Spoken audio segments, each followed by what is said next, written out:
วันอ๋อเดือนดีดัเดือนเกตบหนแล้วเนาะปอเนาะวันพุกนี่สิวัน14ค่ำมันก็ดับ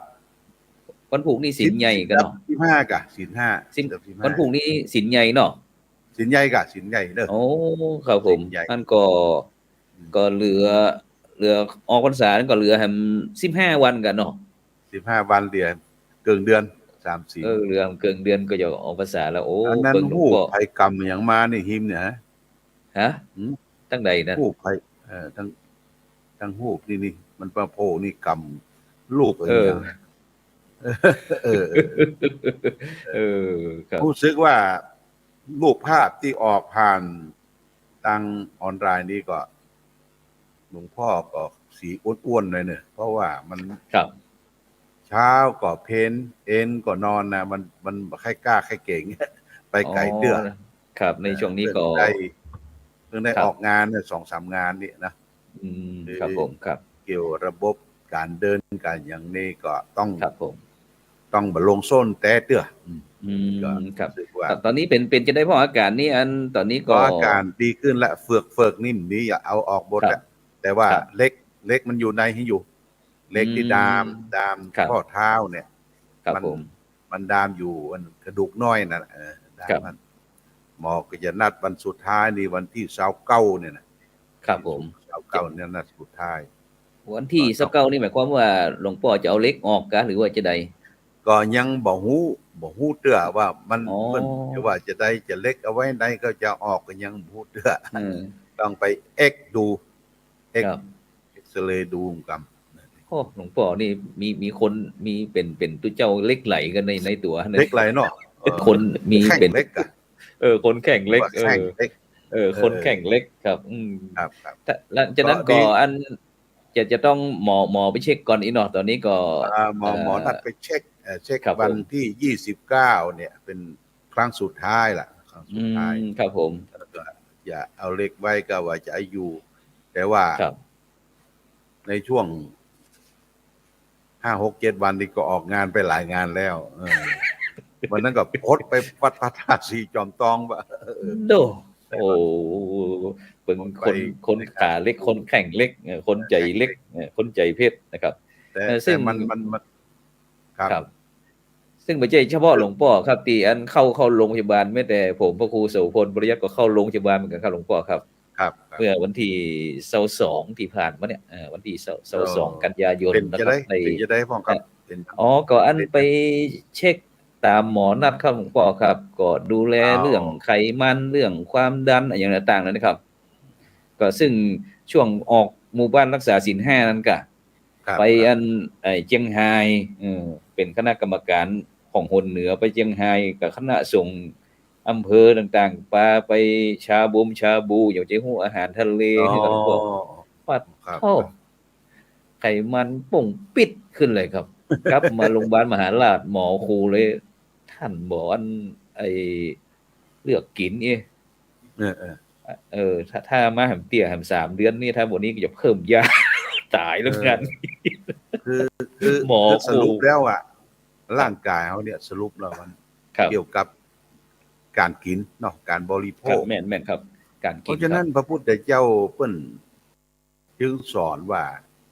สาวกลูกศิษย์ว่าจะบริโภคปัจจัย4สิ่งใดอาหารเป็นต้นเนี่ยคือพิจารณาให้ก่อนเนาะแม่นครับพิจารณาให้ก่อนบางทีมันลำที่ปากมันลำบากที่ท้องลำบากที่ปุ่มที่ไส้เฮาแม่นครับบางโอกาสเวลาเฮากินเนี่ยอร่อยงึดงัดงุบเนาะลาบนี่ก็สดๆนี่นะมันหวานแหละมันหวานมากลาบดิบนี่นะครับกับข้าวเหนียวกับข้าวหุงบ่ใช่ที่ได้ต้องกับข้าวเหนียวไงข้าวเหนียวซ้ำน้ำตานักนี่หมอห้ามเลยโอ้มันเดี๋ยวนี้ผมก็เรื่องอาหารการฉันนี่ก็บ่ได้ฉันกับเปิ้นหลวงพ่อครับบางวันก็จะฉันคนเดียวปลูกผักไม้ใส่หญ้าอยู่ตามมันหมู่เนี้ย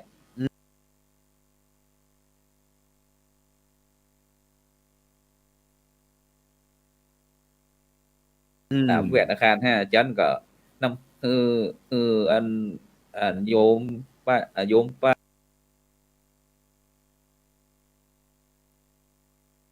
จากบางแปรตำน้ำพริกเปลือใส่กับไว้นะ โอ้ ครับ ดี บาง ดี ครั้ง ดี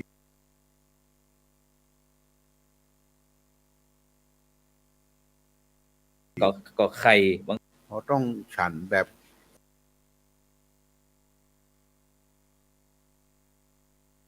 คนโบราณอ่ะ แบบน้ำพริกน้ำพงน้ำพริกผักลวกนะครับ มีแม่อู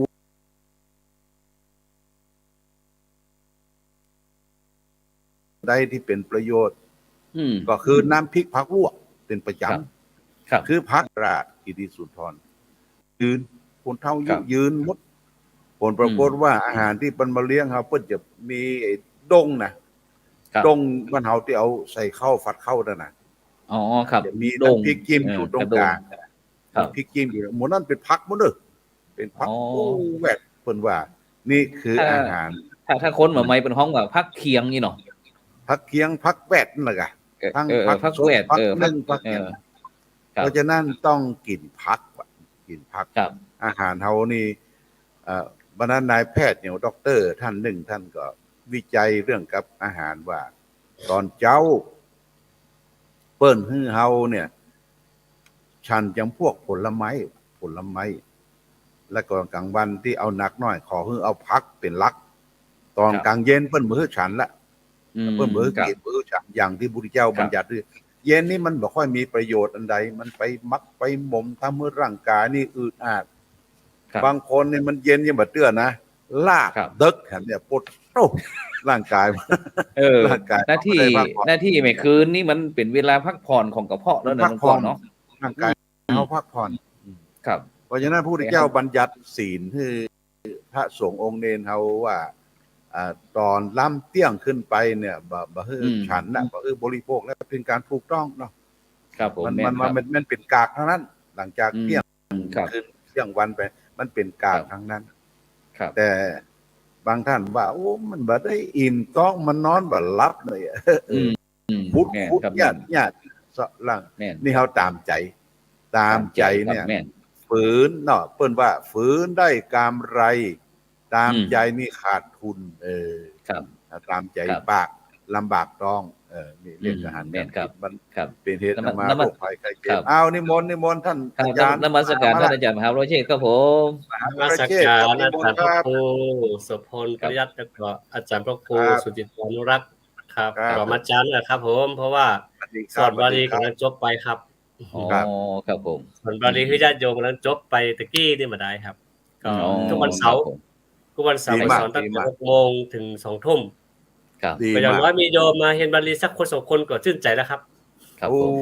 ดีมากเพราะเดี๋ยวนี้หายากมากๆเรื่องการบาลีท่านเรียนก็หายากขึ้นเนาะพระครูเนาะหลวงพ่อส่งเสริมด้วยเนี่ยส่งเสริมอนุโมทนาโดยคือต้นตำรับการศึกษาพุทธศาสนานี่นะมันมีรากศัพท์มาจากบาลีนะเอาก็ใจบาลีเนี่ยรากศัพท์อย่างต่างๆแต่ก่อนนี่เปิ้นโบราณเนี่ยเปิ้นเขียนบาลีแปลนะเอาได้แปลนะจะแปลนะโมอันว่านอบน้อมเนาะใช่พระกวาโตแก่องค์พระสัมมาสัมพุทธเจ้านั่นนะส่งเสริมโมทนาด้วยเด้อท่านมหาเด้อเอาไปต่อสู้ไปครับก็อย่างน้อยมีโยม2ท่าน3ท่านก็ยังดีครับก็คือเรามาเรียนปัจจุบันคือเรียนเพื่อความรู้เฮาจะเรียนไปเพื่อยศถาบรรดาศักดิ์แต่เวลาโยมเพิ่นจะต้องการแปลไปเพื่อต้องการไปอ่านพระไตรปิฎกแบบลึกซึ้งบางเทื่อท่านก็บอกว่าอ่านภาษาบาลียถาสัพปีไม่ได้สักเทื่อเมื่อใดก็สัพปีติโยวิวาชันตุสัพพะโรโคก็บ่ฮู้สักเทื่อนี่น่ะก็เลยใจร้อนเลยโยมก็เลยมาขอว่าอ่านเองแปลเองดีกว่าอย่างเงี้ยครับก็น่าอนุโมทนาเดี๋ยวเขาว่าสปีติโยมโอสามขีบใหญ่ๆตัวเจ้าหดหมดนี่ครับว่า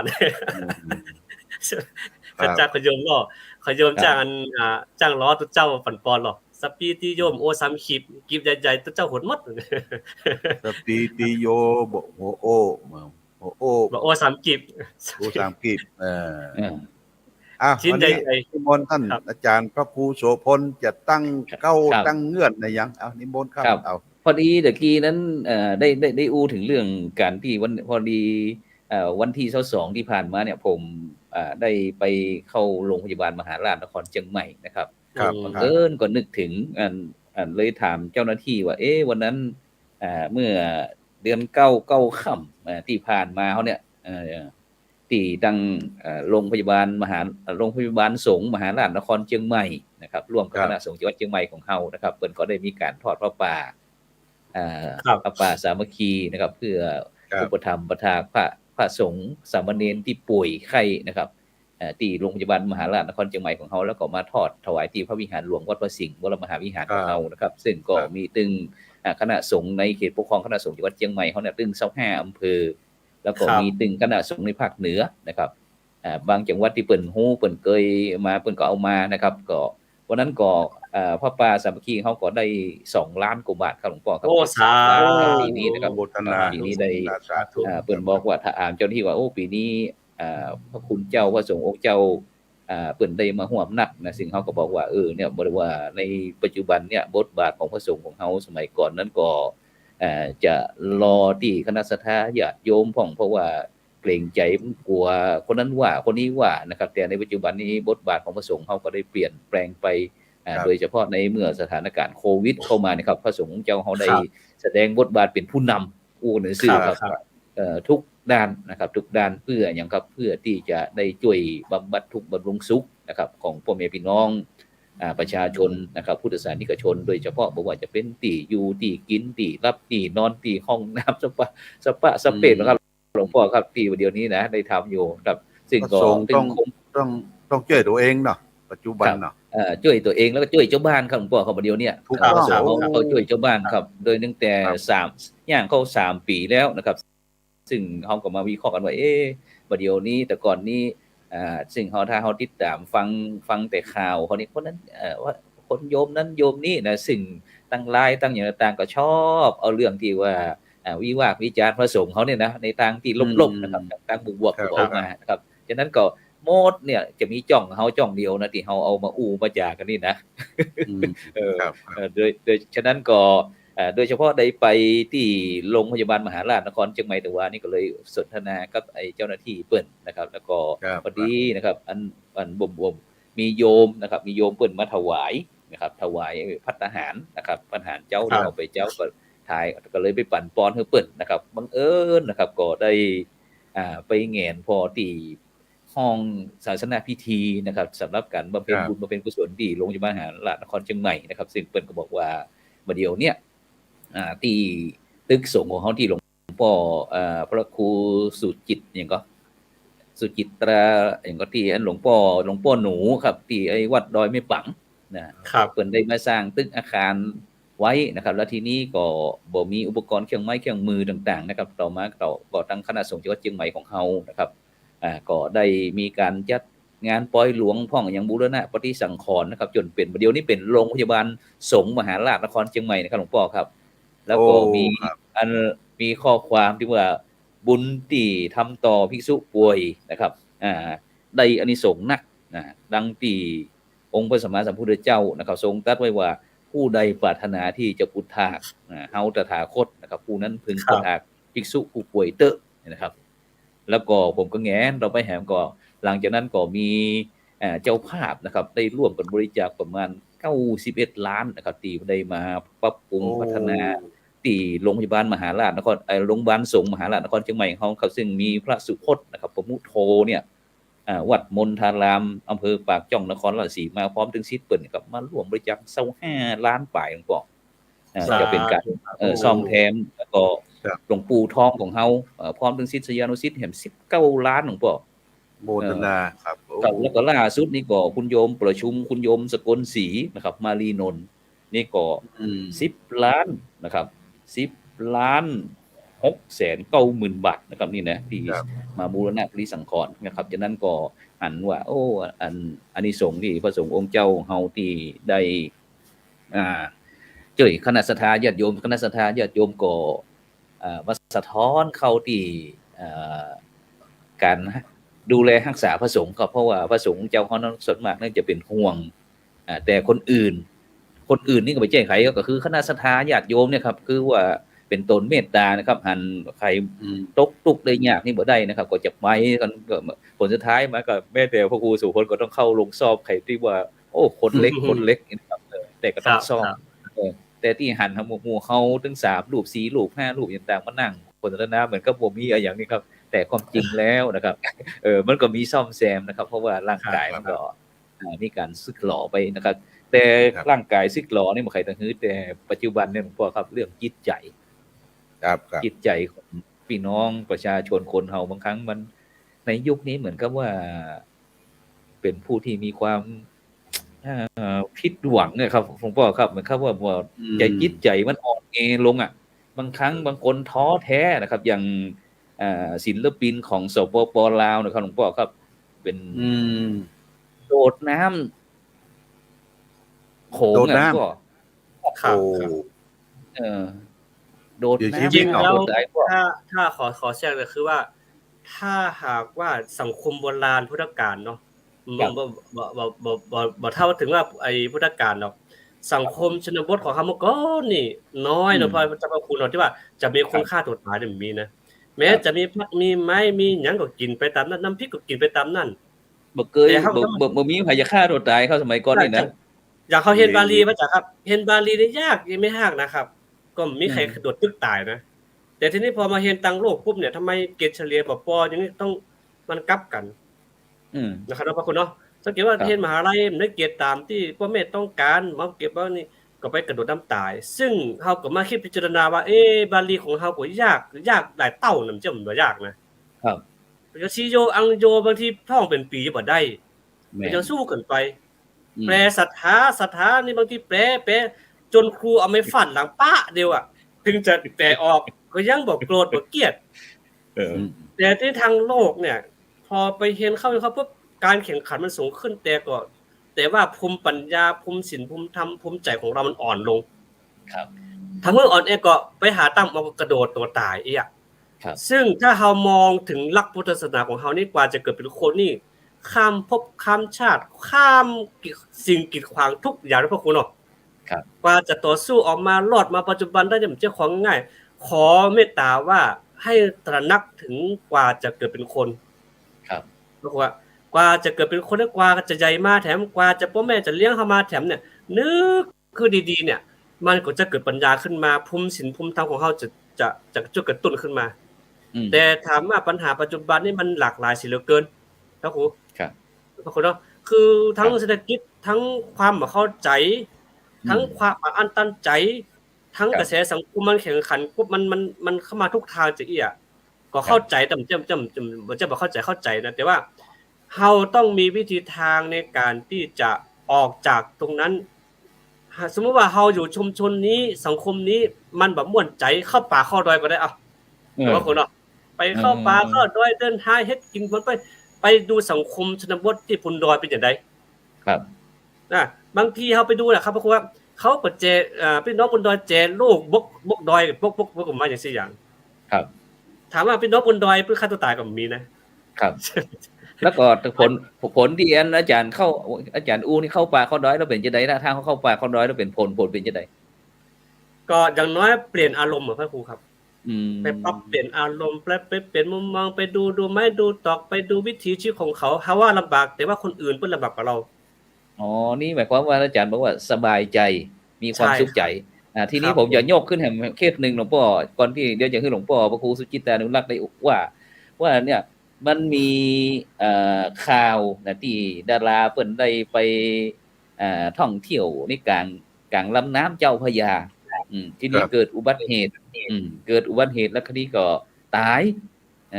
ตายแล้วทีนี้อันฝ่ายที่ปกครองเนี่ยเพิ่นก็หมายความว่าก็ต้องสืบสวนสอบสวนอย่างต่างๆเข้ามานะครับแต่เดี๋ยวเนี้ยเมื่อเข้าล้านกว่าเนี่ยหมายความว่าบ่มีหยังกันละชีวิตลูกทั้งคนเนอะท่านหลวงพ่อ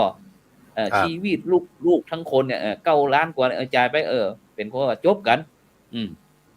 บ่ทิศใจผมว่ามนุษย์เฮาปัจจุบันเนี่ยหลวงพ่อครับมันอะไรอย่างกันแน่ในปัจจุบันเนี่ยหลวงพ่อครับคือปัจจุบันเนี่ยชีวิตคนเนี่ยมันหมิ่นเมถูกครอบงำโดยโลกาภิวัตถุนิยมเนี่ยนะเฮาสร้างค่านิยมของมนุษย์เฮาเนี่ยมันหมิ่นเม มินเมมากมีอย่าง ครับ กระทบกระเทือนในสภาพของจิตใจนิดหน่อยเนี่ยจะควบคุมอารมณ์ตัวเองบ่อยู่อย่างนกสมมุติง่ายๆอย่างหมู่เฮาตั้งหลายเนี่ยเคยอยู่วัดอยู่ว่าตั้งแต่เป็นขยมเป็นพระน้อย สร้างความต้านทานมีความอดทนเป็นที่ตั้ง แต่ก่อนนี้ครูบาอาจารย์เพิ่นจะสอนนี่เพิ่นจะเอามาสอน แล้วก็เอาไม้แส้มาแอมตัวเนาะไม้แส้มาแอมตัวถ้า มาแอมนี้หมายความว่าเอาไม้แส้มาประกบวางไว้ใกล้ๆเนาะเตรียมพร้อมเพื่อว่าถ้าสอนผิดไปหรือกล่าวอย่างออกมาผิดไปที่ความจำบ่มีน่ะครูบาเพิ่นก็ย้ำโทษทำโทษนี่เปิ้นตีทำโทษด้วยจิตเมตตานะจิตเมตตาความปรารถนาดีต่อลูกศิษย์ลูกหาไม่ใช่ว่าทำเพื่อจะเรียกว่าอาฆาตมาดร้ายเกิดความหายนะความเสื่อมเสียแต่ก่อนเนี่ยพ่อแม่เปิ้นตีลูกตีด้วยจิตเมตตาบางครั้งเนี่ยต้องข่มครูบาอาจารย์ก็ต้องข่มว่าโอ้เขาบ่น่าจะไปทำมันแต่เขาก็ทำมันด้วยจิตเมตตาปรารถนาดีต่อลูกศิษย์ลูกหาก็ครูบาอาจารย์เนี่ยการอยู่ร่วมกันการที่มี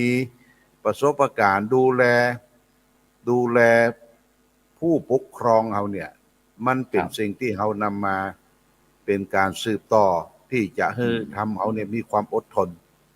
มีคำพังเพยบทหนึ่งว่าจะได้นอนสูงคือนอนคว่ำนอนต่ำคือนอนหงายนะนอนสูงคือนอนคว่ำนอนต่ำคือนอนหงายนี่ไม่ใช่คำรามกอย่างต่างๆคือคนอยู่สูงนี่นะครูบาอาจารย์เฮาเนี่ยพ่อแม่เพิ่นก็เรียกว่ามีประสบการณ์การเรียนรู้การทำงานการทุกอย่างเนี่ยเปิ้นอยู่สูงละดูมาตั้งลุ่มดูลูกดูหลานดูลูกน้องป้องปายดูลูกศิษย์ลูกหาแต่เมื่อดูแล้วบางทีเพิ่นก็ปรามบางทีเพิ่นก็ลงไม้ลงมือบอกกล่าวแต่ว่าคนนอนอยู่ตั้งลุ่มเนี่ยคือดูตั้งบนตัวนอนหงายนอนหงายดูตั้งบนว่าเปิ้นสอนยังได้อบรมยังได้เปิ้นมีประสบการณ์ยังได้บางครั้งนี่โลกสมัยใหม่เนี่ยมันจะบางครั้งมันตื้อแต๊บครูบาอาจารย์ตื้อแต๊บพ่อแม่ว่าเป็นไดโนเสาร์เป็นเต่าพันปีบัดตันเหตุตันการมือถือหยังก็ว่าจ้างเนี่ยเป็นตื้อแต๊บแต่ว่าเปิ้นมีคุณธรรมประจำจิตประจำใจมีความอดทนต่อสู้ทุกอย่างเลี้ยงลูกเนี่ย5 6 7 คนเป็นเลี้ยงได้เนาะเลี้ยงได้แต่บ่มีปัญหาใดแต่ก่อนน่ะแต่ว่ายุคในปัจจุบันเนี่ยมันมีสิ่งใดสิ่งหนึ่งเข้ามากระทบเพราะป้องกันในจิตเนี่ยมันบ่มีมันบ่ได้ฝึกฝนอบรมอย่างหมู่เฮาเนี่ยทนบ่กอกทนไม่แท้กะทนกันกับครูบาอาจารย์โบราณมาแต่ก่อนเนาะทนหิวทนทนหิวทนความเหน็บความหนาวผ้าตัวผ้าห่มเครื่องนุ่งครัวไปแต่ก่อนนี้มันบ่ค่อยมีหรอกมันตุ้มกันได้นะหิวก็หิวแต่หิวบ่ได้กินแต่ความหิวความทุกข์ความอดทนเหล่านั้นมันเป็นผลปัจจัยมาถึงปัจจุบันว่าเขาได้รับสิ่งกระทบมาเขาก็ยังยิ้มได้อยู่นะครับมีคราวหนึ่งหลวงพ่อไปลากไม้นอนขอนต้าวอยู่ที่เชียงดาวเนี่ยจะเอามาแปลงโรงเรียนเนี่ยนะไปแปลงเรียนแต่ว่ามันผิดกฎหมายเนอะเคลื่อนที่ไม้ผิดกฎหมายเอารถไป15 ลำตัดหมด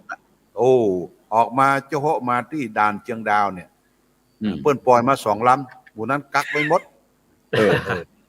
รถ16 ลำเนี่ยไม้ก็อยู่ในรถน่ะต้องเอาไปไว้ที่ป่าไม้เขตป่าไม้ที่เชียงดาวเนี่ยติดเวลาถึง6 เดือนน่ะ6 เดือนไปที่ไหนมันตึงบ่ใครมีสง่าราศีไปไหว้ครูบาอาจารย์ตักปล่อยผมก็นึกว่าท่านกินยาตายแล้วว่ะคนตักบอกอย่างนี้นะนึกว่าท่านกินยาตายแล้วผมเป็นยังครับเขาก็ต่อสู้ดูแลตัวเองว่าประสบภัยประสบการณ์ต่างๆทั้งมวลเนี่ยมันมีเหตุมีปัจจัยที่เกิดขึ้นว่าสิ่งแรกนั่นน่ะ ดังที่พุทธเจ้าสอนว่าจะต้องมีขันติเนาะขันติเนี่ยสำเร็จทุกอย่างต้องอดทนทนสู้จนเวลาถึง6 เดือนนะขึ้นลงขึ้นศาลหลวงพ่อไปนั่งบนศาลหรอกไปนั่งบนศาล บ่ธรรมดานี่เปิดประกาศแต่เขาบ่ได้ติดนะเขาเป็นคนอยู่ตั้งหลังครับเขาจะต้องผ่อนรถเนาะคนขับรถจะต้องไปติดคุกติดตารางเปิ้นก็เรียกว่าคดีนั้นก็ปรับแล้วก็ปล่อยปล่อยนะปรับค่าที่ไปเอาไม้เปิ้นมาผิดกฎหมายแล้วก็ปล่อยแล้วก็ต้องขึ้นศาลเนี่ยมันเป็นภาระที่เราจะต้องทำแล้วก็ในช่วงถูกที่รับผลกระทบนะหลวงพ่อไปเมืองเชียงตุงนะไปเมืองเชียงตุงกับท่านเจ้าคุณราชเนี่ยตอนนั้นเป็นท่านมหาบุญเลิศไปที่วัดธาตุคำเนาะวัดอย่างวัดจำคำหลวงนกมาเจ้าเพิ่งเอาพ่ออาจารย์มาเรียกขวนมานับเม็ดเข้าเนาะถ้าขวนมานับเม็ดเข้าเนี่ยมันจะได้ป๊อบท่านเจ้าคุณราชกิติสุนทรเนี่ยควรมาป๊อบเดียวหลวงพ่อนี่7 เดือนนะควรถึงจะมาควรเรานี่มันหนีดีฝ่อไปมันเตลิดเปิดเปิงไปหมดนี่สำคัญเพราะฉะนั้นที่เฮาและท่านทั้งหลายได้อยู่ถึงวันเนี่ยพยายามอย่างยิ่งจะสร้างทำไปอู้เขาฟังไปทำให้เขาอยู่ไปอยู่พูดให้ฟังทำให้เขาดูแล้วก็อยู่ให้เขาเย็นใจเนาะเพื่อเขาจะได้มีเกราะป้องกันเด็กๆเยาวชนเนี่ยเอาต้องอู้ความทุกข์ความยากพ่อแม่ก็เหมือนกันพ่อแม่ผู้ปกครองแต่ก่อนนี่สังคมมันอยู่รวมกันสังคมสร้างสรรค์มีความสุขกินข้าววงเดียวกันนอนกันจะนอนก็พ่อแม่ก็อู้นิทานอู้หยังคือฟังอู้ความทุกข์ความยากคือลูกหลานได้ฟังนิยายลุงพรนิยายพรแล้วก็ในปัจจุบันเนี่ยท่านอาจารย์พระครูปัจจุบันเนี่ยพ่อแม่มันไม่ได้ได้พบกันลูกก็ไปสู่ออกจากอบก้อมกอดของพ่อแม่ไปสู่โรงเรียนกินนอนไปพักไปพักที่หอพักกากะและสิ่งที่เขาจะเนี่ยก็คือเพื่อนที่อยู่ร่วมกันเพื่อนเป็นใหญ่เนาะ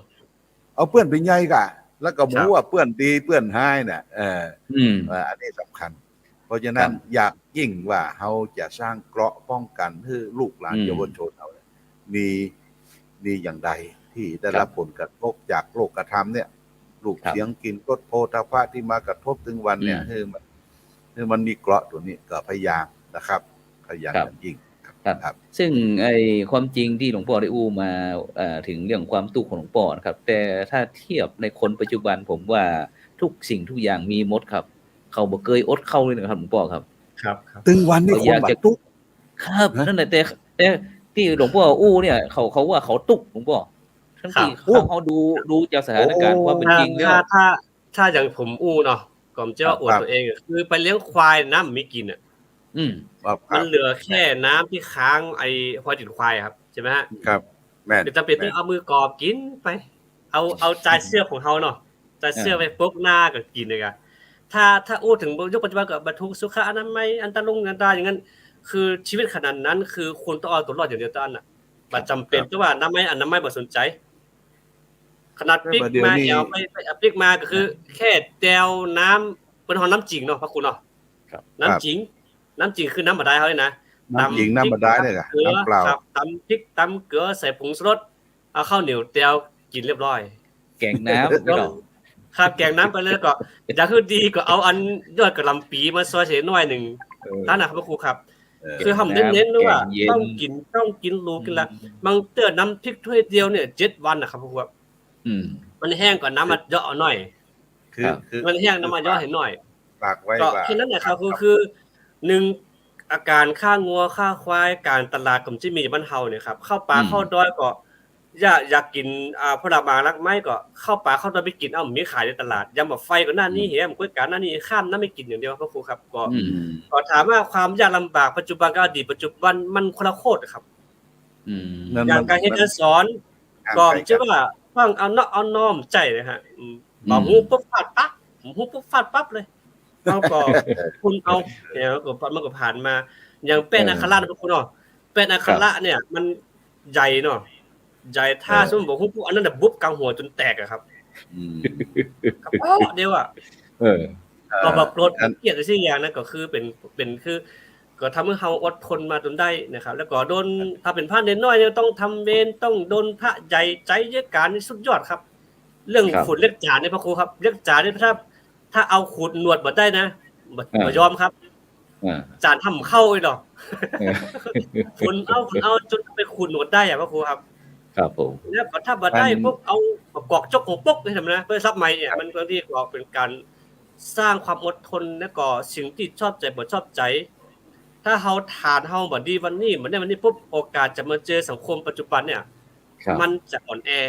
เพราะฉะนั้นก็สังคมอดีตสอนเอาจนมาถึงปัจจุบันได้ครับพระครูครับซึ่งหลวงพ่อครับ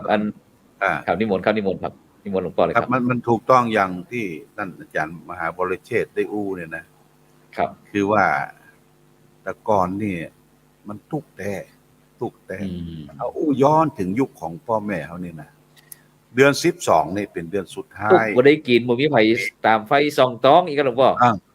ทุกบ่ได้นุ่งได้ย่องพี่น้องดูแขนครับเขาก็ย้อนไปถึงพ่อแม่เขาแต่ก่อนมีลูก6 คนเนาะลูกคนตน3 ปี3ป้อถ้าผัวพ่อแม่เปิ้นมีชุดเดียวชุดเดียว8 คน 9 คนนะชุดเดียวถ้าชุดน่ะไปทำงานเปี้ยมาก็นั่งยุ่งชุดนั้นอยู่ถ้าเปียนั่นน่ะถ้าเปียฝนเปียหยังเปิ้นก็เอาผ้าตองเปียไม่ได้เสียนะพ่อคุณเนาะเปียไม่ได้เสียเนาะมานุ่งแตนแล้วเอาตัวนั้นไปยังไฟหางไฟนะฝนตกฝนซึกนี่นะแล้วก็เรื่องกินนะเรื่องกินนี่บางทีเข้าจะไปหุงนี่มีเอาข้าวเหนียวเนี่ยไปต้มเพราะมันมีข้าวที่จะไปแจ่ไปนึ่งมันผู้ต้มเลี้ยงลูกของลึกโดยกินได้อิ่มได้นอนรับสบายก็พ่อแม่ก็พอสบายไปตัวเพราะฉะนั้นเฮาย้อนยุคคิดถึงและก็ขอให้ลูกหลานเขาได้ฟังถึงมันถามบรรพบุรุษถามพ่อถามแม่มาจากที่ไหนกำเนิดเกิดที่ไหนแต่ก่อนมันทุกข์ยากลำบากอย่างใดถามเนี่ยเมื่อเขาถามแล้วเขาก็สำนึกรู้ว่าพ่อแม่นะโอ้เปิ้นทุกข์เปิ้นยากเปิ้นลำบากเลี้ยงลูกเลี้ยงเต้ามานะข้อแรกสำคัญที่สุดนั่นก็คือสังคมปัจจุบันเนี่ยคือเป็นสังคมที่มีความกตัญญูเนาะผู้ที่เจ้าก็สอนธรรมะเรื่องแรกก่อนเนี่ยเรื่องความกตัญญูเนี่ยนะเบาอย่างนั้นมีความกตัญญูต่อพ่อต่อแม่ต่อบุพการีต่อครูบาอาจารย์ต่อศาสนาต่อพระมหากษัตริย์ต่อประเทศชาติบ้านเมืองเนี่ยความกตัญญูเนี่ยเป็นสิ่งที่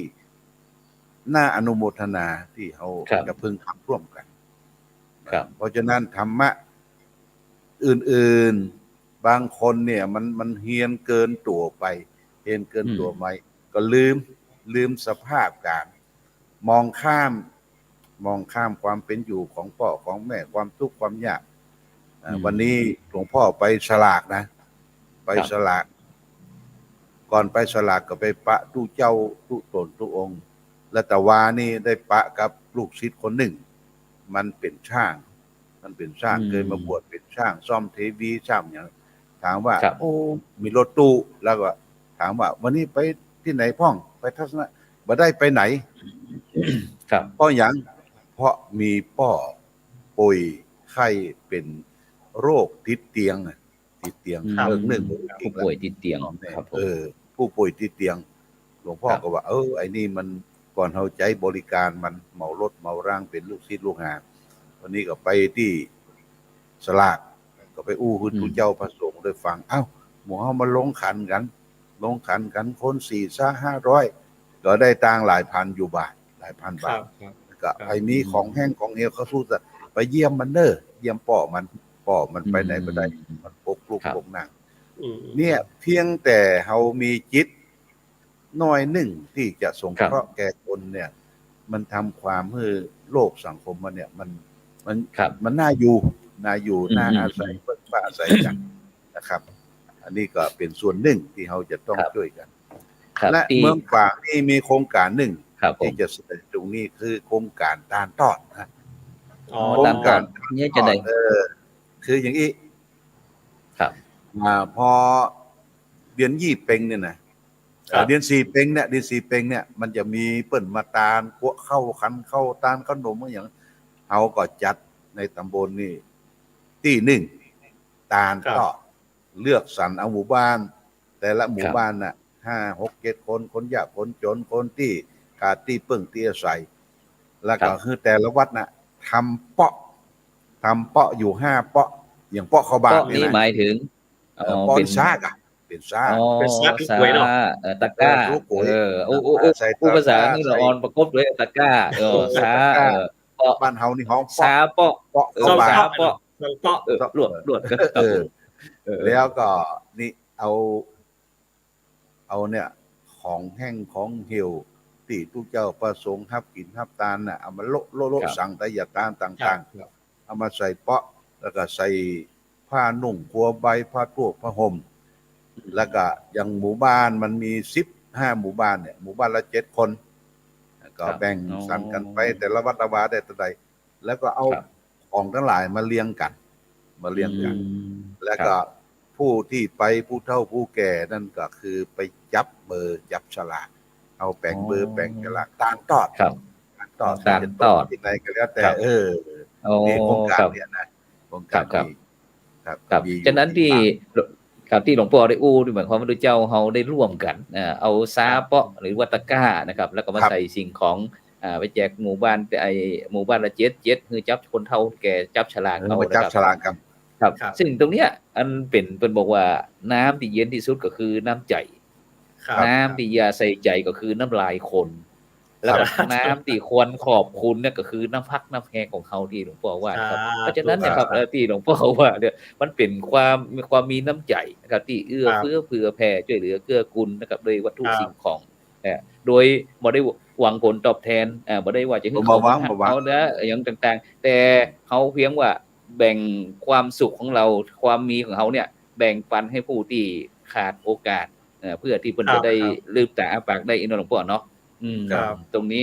ท่านอาจารย์มหาวริเชษฐ์จะเสริมจะได้นิมนต์ครับก็ถือว่าอย่างกรณีคณะสงฆ์อำเภอเมืองตำบลในอำเภอเมืองเขต2เนาะก็วันที่26ก็คือจะคืนกำไรให้ประชาชนนี่หรอคือหมายความว่าตั้งแต่เข้าพรรษามาก็มีการจัดธรรมสัญจรแล้วก็ศรัทธาญาติโยมใน8-9 วัดนี่ก็ไปร่วมกันในแต่ละวันศีลไปซึ่งกับวันสุดท้ายคือวันที่26คือนิมนต์เจ้าคณะจังหวัดมาเทศเป็นองค์ปิดรายการแล้วก็จะมีการแจกของขวัญรางวัลให้ญาติโยมอย่างน้อยญาติโยมมาก็คือแบ่งปันญาติโยมไปคือญาติโยมมีส่วนร่วมในการจัดธรรมสัญจรคือญาติโยมมีส่วนร่วมในการส่งเสริมธรรมะของเฮาแล้วก็คืนกำไรญาติโยมมาก็อาจจะจับรางวัลได้อย่างแล้วแต่อันนี้คือว่าน้ำใจของคณะสงฆ์ของเฮานอกจากว่าเฮาชักจูงให้ญาติโยมมาออกจากความทุกข์ยากลำบากตั้งจิตตั้งใจมาฟังธรรมะก็ยังได้กำไรที่ไปอันนี้ก็คือแสดงว่าน้ำใจของเฮาเนี่ยคณะสงฆ์ของเฮาเนี่ยบ่ควรทับอย่างเดียวบ่ควรทับอย่างเดียวเพราะฉะนั้นต้องสะท้อนย้อนพลิกไปหาญาติโยมตัวนี้ก็คือน้ำจิตน้ำใจตรงนี้อย่างที่พระครูว่าน้ำตาดน้ำคลองก็ยังไปรองน้ำใจนะฮะเพราะฉะนั้นน้ำคลองทุกน้ำคลองน้ำบ่อน้ำใสทุกอย่างน้ำใจของเราเนี่ยกินลึกกินเหมือนเสี่ยงน้ำบางขวดน้ำบางที่บางกินเหมือนเสี่ยงแต่ว่าน้ำใจของเฮากินไปเหมือนๆจะอันนี้เฮาก็ควรส่งเสริมและแบ่งปันให้สังคมของเฮาเนี่ยช่วยเหลือเพื่อแผ่กันเพราะว่าสังคมปัจจุบันของคนเฮาปัจจุบันนี้ถ้าเฮาบ่ช่วยกันจะนี่การจะอยู่ร่วมกันญาติพี่ญาติน้องก็จะห่างหายกันไปพี่น้องของเฮาเนี่ยบอกว่าอย่างก็ส่วนบ่เข้าตามเหมือนเดียวกับผู้สมองมาพระครูเนาะพี่น้องเหมือนเดียวหากันก็มันจะห่างเหินกันไปดังนั้นก็ญาติยังสังฆะเฮาปัจจุบันอย่างเฮา3รูปเนี่ยก็ถึงแม้เฮาอยู่ต่างที่ต่างนาแต่เฮาก็สนทนาปราศัยทุกวันอย่างวันนั้นผมไปปะพระครูที่วัดจอมทองพระครูได้ปะกันเฉพาะออนไลน์อย่างเดียวแต่วันนั้นได้ไปต้อนรับที่ศาลาหาธนเรศที่จอมทองก็พระครูก็ครับดีใจครับวันนี้ผมได้ปะได้พบจริงละแต่ตั้งตายกันไปว่าแบบมีโอกาสได้ไปปะพระครูเลยนะครับคืออยู่ฝาง ในลำพังตัวผมเองมันพระลูกวัดจะไปมันก็ลำบาก ถ้าพระนี่ก็จะมีโอกาสได้ไปแต่ว่าส่งใจไปต้านนะคือน้ำใจไปก่อนครับครับผมครับฉะนั้นที่ท่านอาจารย์หลวงพ่อพระครูสุจิตะหนูรักดร.เจ้าคณะอำเภอฝางทั้งท่านอาจารย์มหาวรเชษฐ์มหาวิริโย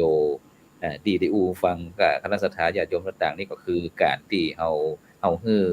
ดูแลเรื่องภายนอกนะครับภายนอกเรื่องการอาหารการกินเรื่องที่รับที่นอนที่อยู่ที่อาศัยต่างๆแต่ที่ด้วยเจ้าเฮาฮือบรรดาท่านผู้ฟังทั้งหลายตอนนี้ก็คือเรื่องจิตเรื่องใจด้วยเพราะว่าเฮาจะต้องดูแลควบคู่กันไปใจเป็นนายกายเป็นบ่าวนะฉะนั้นเฮาจะต้องจะฮืออย่างใดอย่างหนึ่งก็บ่ได้เพราะว่ามันจะต้องเดินไปด้วยกันเพิ่นบอกพระพุทธเจ้าบอกว่าธัมโมหเวรคติธรรมจาริกนะครับซึ่งบอกว่าธรรมย่อมรักษาผู้ปฏิบัติธรรมนะครับฉะนั้นเนี่ยหลวงพ่อครับในปัจจุบันนี้เฮาจะหันว่าคณะสงฆ์ของเฮานะครับที่ได้เน้นนะครับโดยเฉพาะเรื่องการเผยแพร่ต่างๆนะครับที่ทุกรูปแบบนะครับแม้แต่ตั้งไลน์ตั้งเฟซทั้ง YouTube ต่างๆถึงแม้จะมีผู้ที่บอกว่ารู้เจ้ามาเรียนเฟซบ่เปิงมาออกรายการให้หัวคอกๆแคกๆก็บ่เปิงอันนั้นก็บ่ดีอันนี้บ่ดีตรงเนี้ยครับความจริงเนี่ยเฮาอยากจะให้สังคมเฮาได้เข้าใจว่าการที่พระสงฆ์เจ้าออกมาเนี่ยวัตถุประสงค์ก็เพื่อที่จะช่วยเหลือประชาชนช่วยเหลือพี่น้องที่ตกทุกข์ได้ยากเพราะว่าอย่างเพราะคนที่เปิ้นของเฮาง่ายๆเหมือนกับสังคมปัจจุบันเนี่ยถึงแม้เฮาจะมีความคิดหันที่บ่ตรงกันแต่เฮาก็สามารถอยู่ร่วมกันได้แต่บ่ใช่ว่าจะบ่ฮือฝ่ายใดฝ่ายหนึ่งนี่มาแสดงมันเป็นไปบ่ได้เพราะว่านี่มันเป็นธรรมดาธรรมชาติของพ่อเนาะซึ่งมันอยู่ที่เจตนาหังภิกขเวกัมมังมันอยู่ที่เจตนาหมู่เฮานี่บ่เคยที่จะไปเบียดเบียนไปบีบมาทาเล่นไปปล้นไปฆ่าไปลักชิงวิ่งราวเพิ่นแต่ทำอย่างไรนะที่เฮาหันแล้วเพราะหยังเพราะประชาชนเนี่ยพระสงฆ์เจ้าเนี่ยอยู่ได้ก็เพราะประชาชนหรือว่าพุทธบริษัทฉะนั้นพุทธบริษัทสุขตัวเจ้าก็สุขพุทธบริษัททุกข์ตัวเจ้าก็ทุกข์ฉะนั้นหลวงพ่อพระเทพวิสุทธิคุณกุศลคันธวโรอดีตเจ้าคณะจังหวัดเชียงใหม่ของเขาบอกว่าเงินเดือนของเจ้าเนี่ยอยู่ที่เข้าโกนบาทเท่านั้นหลวงพ่อครับฉะนั้นหลวงพ่ออยากจะเสริมตรงนี้ว่าจะได้ครับนิมนต์เลยครับพอเขาก็เหลือเวลาให้ประมาณสัก10นาทีเนี่ยครับนิมนต์หลวงพ่อเลยครับคือหลวงพ่อท่านเจ้าคุณวัดบุปผาเนาะอดีตเจ้าหน้าจังหวัดเพิ่นจะทำงานเรื่องนี้นะทำงานเรื่องนี้แล้วก็เวลาประชุมก็มากรอกหูพระเจ้าประสงค์ครูบาอาจารย์ว่าถ้าญาติโยมได้มีอยู่ดีกินดีมีการมีงานทำหมู่เฮาทั้งหลายก็พอมีความสุขเพิ่นก็มากินมาทานเพิ่นจะเน้นสร้างงานสร้างการพืชผักผลไม้อันใดที่ได้ไปพบมาเพิ่นก็นำมาแจกมาจ่ายเป็นพืชพันธุ์ธัญญาหารต่างๆหลวงพ่อวัดบุพารามเชียงใหม่เพิ่นทำนั้นแล้วก็ว่าผู้เจ้าพระสงฆ์เนี่ยตึงวันเนี่ยเขาจะต้องมานั่งอยู่บน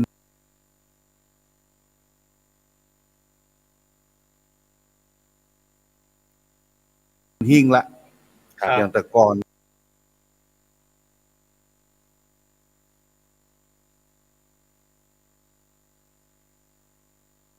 นี่เขานั่งอยู่บนหิ้งคือเปิ้นมาหันเป็นไอ้ธนาคารน้ำไว้ในตู้เจ้าประสงค์เกิดมาจากโครงการนี่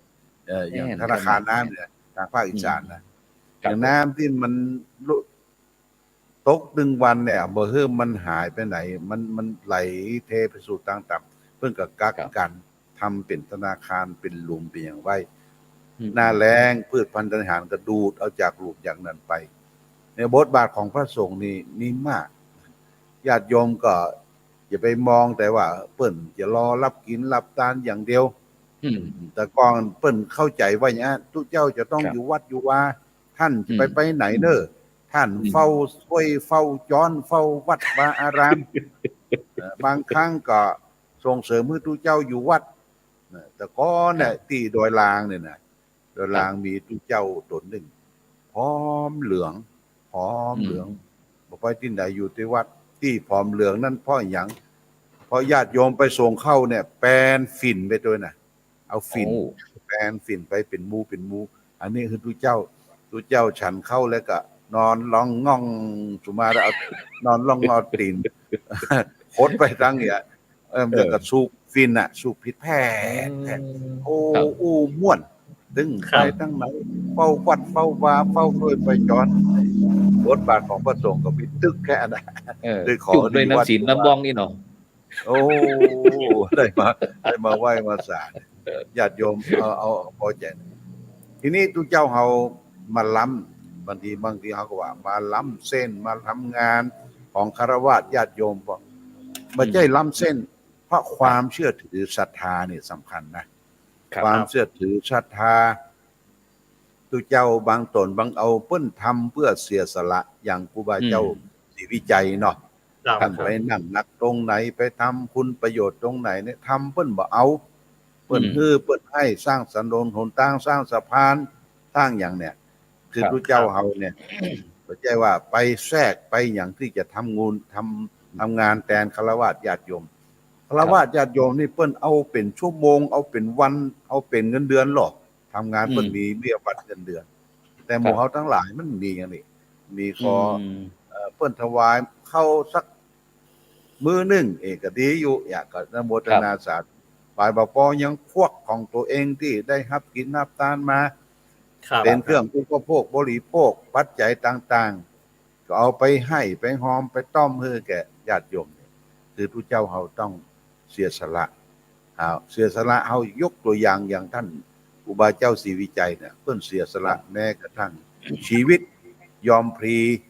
ชีวิตยอมเพื่อประชาชน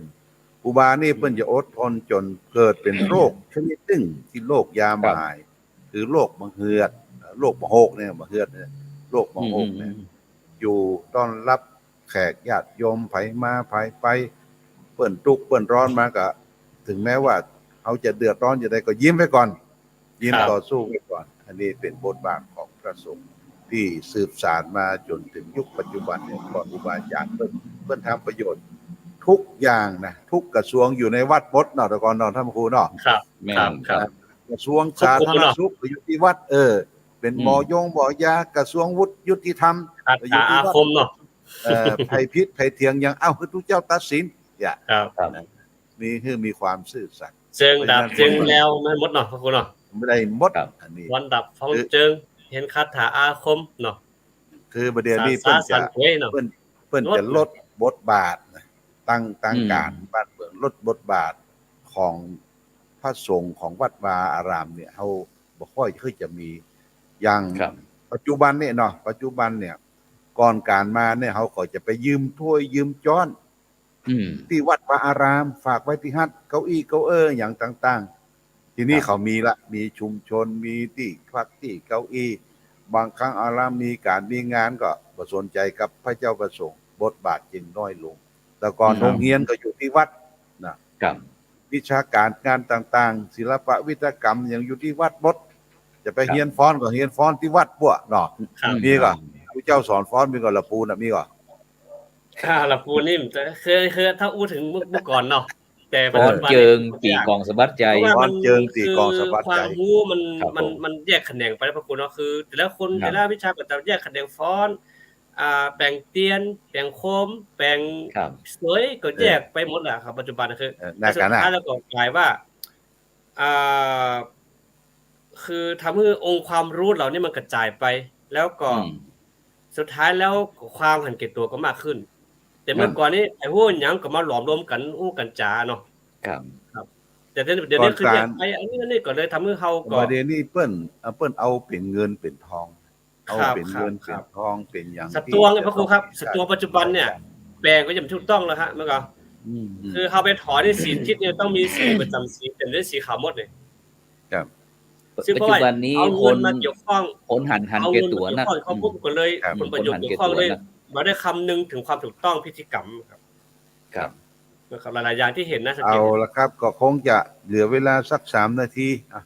นิมนต์ท่านอาจารย์พระครูโสพลได้สรุปว่าวันนี้มีสาระอย่างพ้องได้มาพูดมาจากการนิมนต์ครับซึ่ง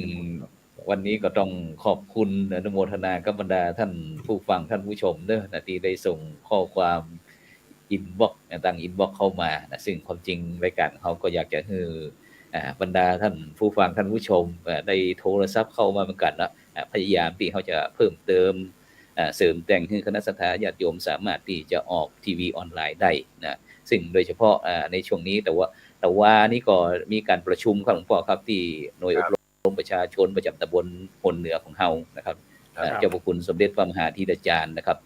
ประธานอปกส่วนกลางนะครับที่ได้มาประชุมที่วิทยาลัยสงฆ์นะครับจังหวัดลำพูนครับแต่ว่านี่นะแล้วก็ผมก็เลยถือโอกาสปัจจุบันนี้เรามีพระธรรมวิทยากรพ่องนะครับแล้วก็หน่วยอบรมประชาชนประจำตำบลนะครับซึ่งก็พยายามที่จะเข้ามาใจจ้องของเราในการทำให้เป็นทีมของเราได้เผยแพร่นะครับฉะนั้นก็เราก็จำเป็นที่จะต้องประคับประคองไปตัวกับคณะศรัทธาญาติโยมนอกจากที่จะท่านผู้ฟังที่จะรับฟังตั้งคลื่น 104.50 เมกะเฮิรตซ์แล้วนะตั้งเป็นวิทยุเราก็บ่ได้ทิ้งบ่ได้ขว้างนะแต่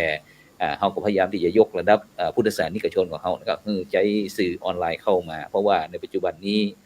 มันจำเป็นครับหลวงพ่อครับจำเป็นที่เราจะต้องคือการศึกษาคือเรียนรู้ตรงนี้โดยเพราะว่าตรงเนี้ยครับมันเป็นช่องทางที่เราอยากรู้อยากงานอย่างเราก็สามารถที่จะกดดูแลได้แต่เราจะใช้